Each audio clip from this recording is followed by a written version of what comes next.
अस्सलाम वालेकुम। उम्मीद है कि तमाम मेरे भाई खैरियत से होंगे और अल्लाह पाक आपको हमेशा खुश व आबाद रखे। तो भाई मैं आज काम पे ना निकल सका, रिक्शे के ख़राब होने की वजह से सारा दिन हम फंसे रहे मिस्त्री के चक्करों में, मैकेनिक के चक्करों में। लेकिन इस वक्त बाहर निकला हूँ, थोड़ा यूँ आउटिंग पे आया हूँ, यूँ समझें ये यहाँ वॉक वगैरह लोग करते हैं और हमारी गुड़िया यहाँ खड़ी है, तो थोड़ा वॉक करने आए हैं। सोचा कि वीडियो भी बना लेते हैं। अच्छा, कल मैंने जो एक वीडियो बनाई थी जिसमें मैंने कहा था कि कार और रिक्शे के कंपैरिजन की अर्निंग की कंपैरिजन बता रहा था कि कंपेयर करो कि किसकी अर्निंग ज़्यादा है, किस पे ज़्यादा बेनिफिट हो रहा है आपको।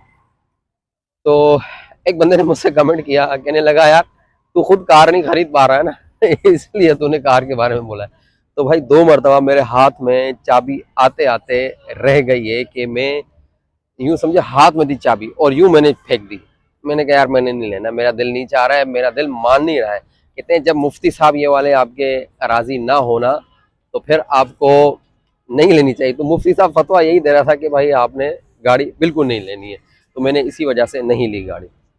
गाड़ी ना लेने की एक बड़ी रीज़न वो ये भी थी कि एक एग्जाम्पल आपने सुनी होगी कि जब आप ऊंट खरीदे ना तो अपने घर का दरवाज़ा बड़ा करना पड़ता है। तो मेरे पास दरवाज़ा बड़ा नहीं था फिल वक्त, इसलिए मैंने वो ऊंट नहीं लिया।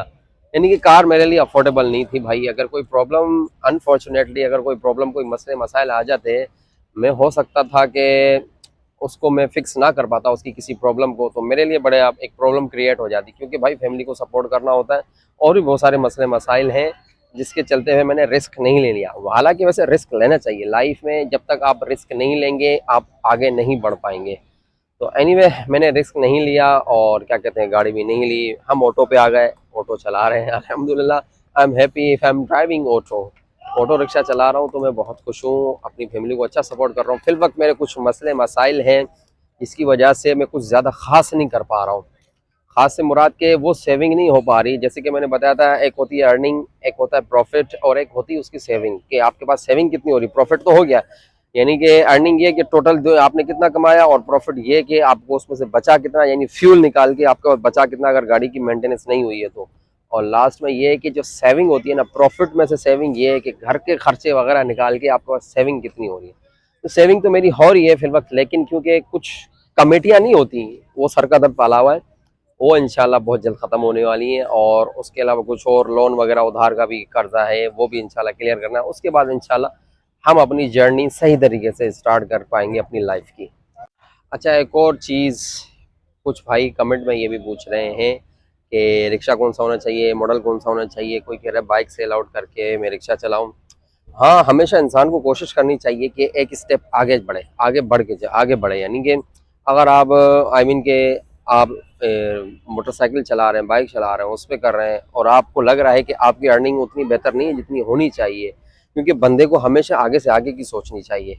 तो अगर आपकी अर्निंग उतनी नहीं हो रही तो बाइक वाले को तो मैं यही कहूँगा कि भाई रिक्शे पे आ जाए, क्योंकि रिक्शे पे अर्निंग बेहतर है बनिस्बत बाइक के। आजकल ऑफलाइन भी बाइक वाले बहुत ज़्यादा हो गए हैं, आपको स्टॉप से बस स्टॉप वगैरह होते हैं वहाँ पे आपको खड़े हुए नजर आएंगे। उसके अलावा भी बहुत सारी जगहों पे बाइक की बहुत सारी प्रॉब्लम्स आ रही हैं। तो बाइक तो कहता हूँ कि यानी कि बंदा अगर बेच के अगर ये चला रहे रिक्शा चलाए तो वो ज़्यादा बेहतर है मेरी नज़र में, क्योंकि मेरे पास अल्हम्दुलिल्लाह तीनों चीज़ों का एक्सपीरियंस है। बाइक हो, कार हो या फिर रिक्शा हो, तीनों चला चुका हूँ। लास्ट में आके मैं स्पेशली रुका हूँ कि इस पे कुछ बच रहा है।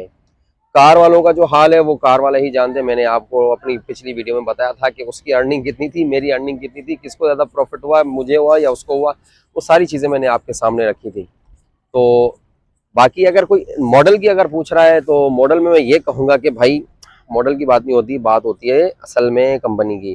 तो मेरा जो ये रिक्शा है मैं ये चला रहा हूँ साजगार।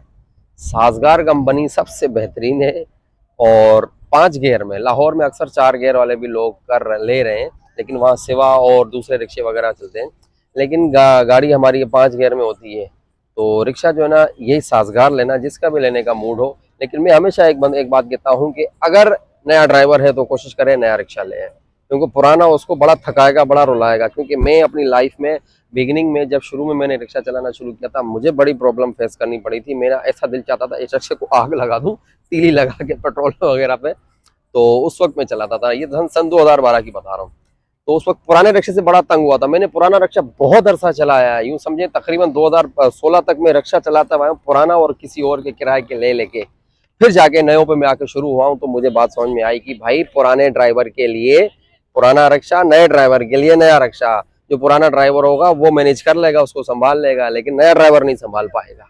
तो इसलिए किसी का भाई का भी अगर मूड हो रिक्शा लेने वगैरह का तो भाई वो कोशिश करे, अगर नए का बजट हो तो कर ले, नहीं है तो फिर भी इंस्टॉलमेंट में ले ले। इंस्टॉलमेंट में नहीं ले सकता तो फिर भी मॉडल कम से कम 20-21 का। ऑनलाइन पे देखो आपको रिक्शा चाहिए टाइट, अगर आपका टाइट होगा तो आप मेरे जैसी या मुझसे बेहतर भी अर्निंग कर सकते हैं।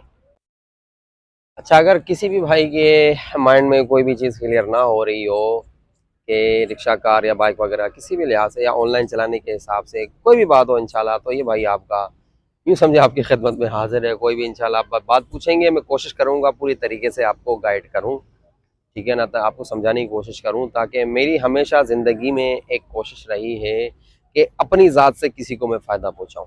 ये मेरी हमेशा ज़िंदगी की कोशिश रही है और मैं अल्हम्दुलिल्लाह बहुत अरसे से इस बहुत सारी चीज़ों में यानी कि ये चीज़ें करता भी आया हूँ।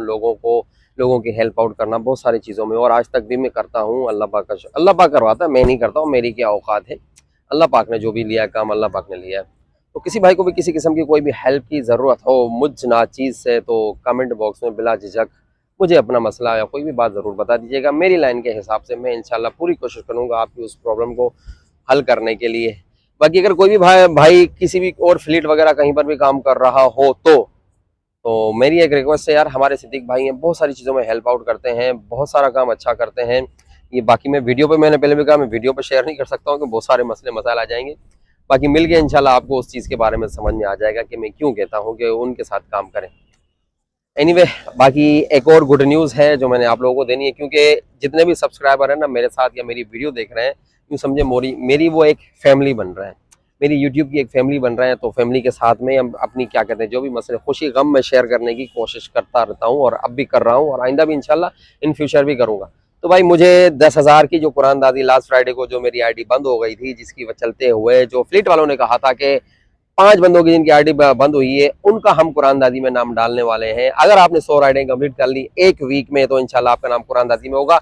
5 पर्चियां बनाएंगे, जिस किसी की भी एक पर्ची निकली उसको जो है ना उसका इनाम दिया जाएगा 10,000 रुपए। तो दुआ करना कि आपके भाई को कल बुलाया है कि कल मेरा इंशाल्लाह ये प्राइस जो है ना ये 10,000 रुपए ये मुझे किसी तरीके से मिल जाए, ताकि बहुत सारी प्रॉब्लम्स होती हैं लाइफ में वो मेरी सॉल्व हो जाए। बस दुआओं की दरख्वास्त है आप लोगों, तो बस आप भाइयों से दुआओं की दरख्वास्त है। और आज के व्लॉग को करते हैं यहीं कंप्लीट। घर वाले वॉक कर रहे हैं तो मैं भी उनके साथ वॉक के लिए निकलता हूँ, खाना खा के आया हूँ। हाँ, एक और चीज़ ये खाने के वाले से वैसा ही है, मेरी इस लाइन के हिसाब से नहीं है, लेकिन जब भी कोशिश किया करो कि सुबह सवेरे की रनिंग और रात को सोने से पहले वॉक, ये बहुत बेहतरीन चीज़ है सेहत के लिए। तो आज के व्लॉग को करते हैं यहीं कंप्लीट। हाँ, अपना रखिएगा बहुत सारा ख्याल, मेरे लिए कीजिएगा बहुत सारी दुआएं। फी अमानिल्लाह, अस्सलामु अलैकुम।